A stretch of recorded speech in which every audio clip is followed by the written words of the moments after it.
अस्सलाम वालेकुम जी, welcome to my channel. उम्मीद है सब खैरियत से होंगे। हम सभी बिल्कुल ठीक है अल्हम्दुलिल्लाह। तो आज का व्लॉग मैंने स्टार्ट किया है शाम के 4 बजे असर की नमाज़ पढ़ के। तो बस ऐसा होता है ना कि डेली की टेंशन होती है घर आज खाने में क्या बनाया जाए। जब डिसाइड हो जाता है कि खाने में आज ये बनेगा तो आधी टेंशन दूर हो जाती है, फिर बनाना तो कोई मुश्किल नहीं होता। हमारे घर में मामू डिसाइड करते हैं, नाश्ते के बाद हम मामू से पूछ लेते हैं कि आज खाने में क्या बनेगा, तो उन्होंने ही निकालना होता है फ्रिज से, उन्होंने ही बताना होता है कि आज ये बनेगा। तो आज उन्होंने, मैं जब सो के उठी थी दोपहर में, तो किचन किचन में कीमा पड़ा हुआ मुझे नज़र आया था, तो बस मैंने समझ लिया कि आज कीमा बनेगा। तो बस ये हम कीमा बनाने की यहाँ पे तैयारी कर रहे हैं और साथ-साथ हमने जो है अब ईद आने वाली है। रमज़ानुल मुबारक का बाबरकत महीना इतनी तेज़ी से गुज़रेगा कि पता भी नहीं चलता है, और हर साल ऐसा होता है माशाल्लाह से। तो अब हमने साथ-साथ अपनी भी पैम्परिंग करनी है। सब हाउसवाइफ्स ने, लेडीज़ ने, गर्ल्स ने, सबके लिए भी केयर उतनी ही ज़रूरी होती है। ज़रूरी नहीं होता कि हम ऐसा सोचते हैं कि मेरी कौन-सा शादी हुई, मतलब अब शादी हो गई है, बच्चे हो गए, छोड़ो अब क्या करना है ये वो, जबकि शादी और बच्चों के बाद ज़्यादा ज़रूरी होती हैं ये सब चीज़ें। तो अब साथ-साथ हमने टिप्स भी अप्लाई किया करनी है। रमज़ानुल मुबारक में भी बहुत सी ऐसी ईद के स्पेशल फेशियल और ईद के स्पेशल मास्क हम करेंगे अप्लाई, जिससे हमारी स्किन ग्लो करेगी, हमारे बाल भी बहुत अच्छे होंगे। तो एनीवेज़ जी, आज मैं आपको ये चीज़ बताने वाली हूँ कि स्पेशल ईद हेयर मास्क जो मैंने तैयार किया है, यकीन कीजिए इसके बाद आपको केराटिन की ज़रूरत ही नहीं पड़ेगी, प्रोटीन की ज़रूरत ही नहीं पड़ेगी, यानी कि आपको पार्लर जाने की ज़रूरत नहीं है। घर में रहते हुए आपने ये सब कुछ अप्लाई करना है और आप देखिएगा कि आपके बाल कितने सॉफ्ट, शाइनी और लंबे हो जाएँगे और सिल्की हो जाएँगे।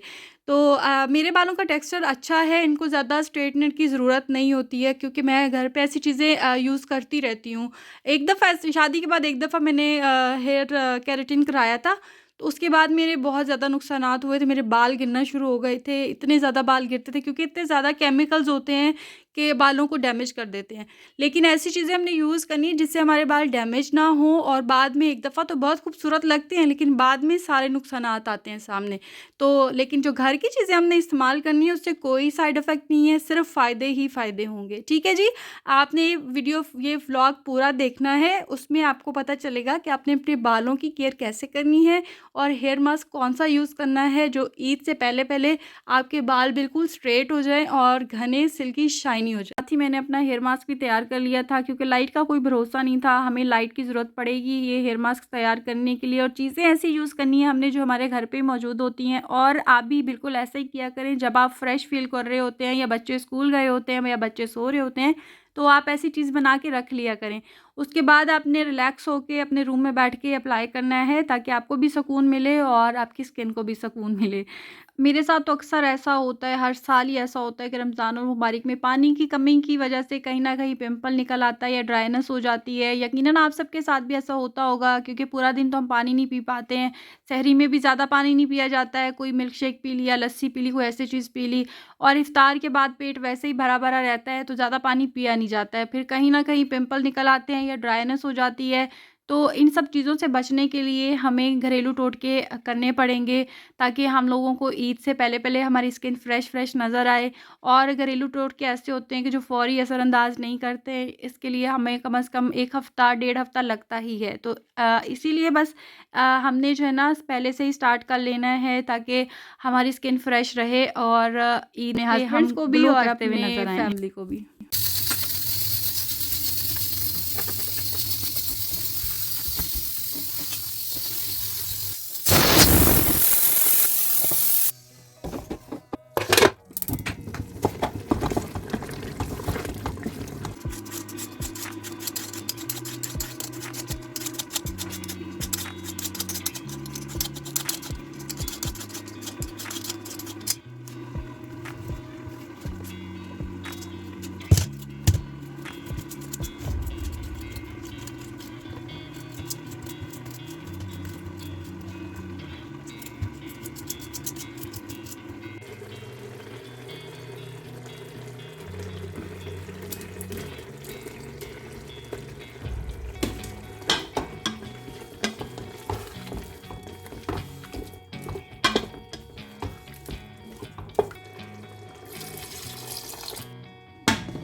लगदी हुन वैसे मिर्च लगदी हो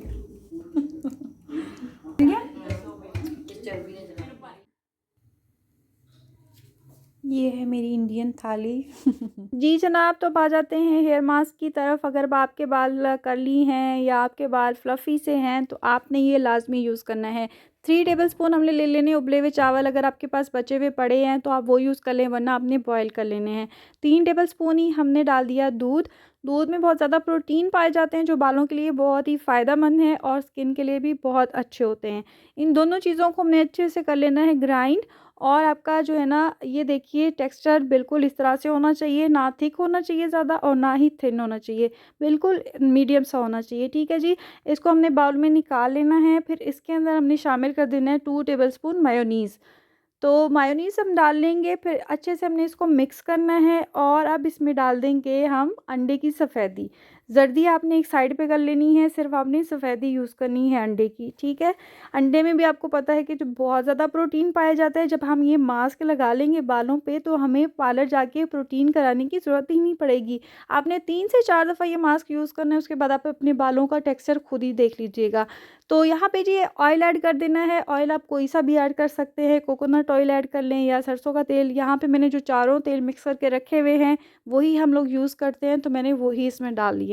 तो ये इन ऑयल के बारे में मैंने आपको अपने पिछले व्लॉग्स में बताया हुआ है। अगर आपने अभी तक नहीं देखा तो आप ज़रूर देखिए।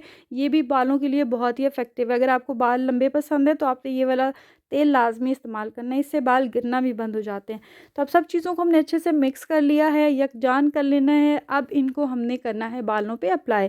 खाना वाना मैंने बना लिया, खा लिया। अब आराम से मैं रिलैक्स होके अपने रूम में आके बालों पे सेक्शन कर लूँगी बालों के। उसमें मैंने 1 बाय 1 हर सेक्शन में अच्छे से अप्लाई कर लेना है।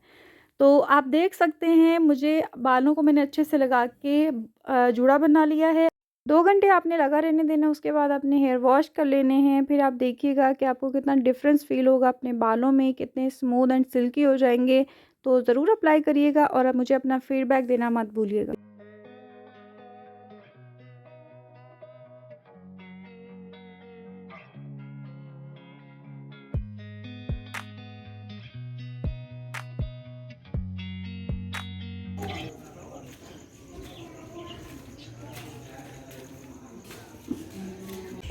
नहीं तो हमने तो अपने गाँव का किया है। हाँ, ये गाड़ियों वाला बाज़ार जो है ना मशहूर होता है। यहाँ पे पूरी लाइन लगी होती है गाड़ियों की। मामू ने कह रहे थे गाड़ियों वाला बाज़ार। हाँ गाड़ियों वाले।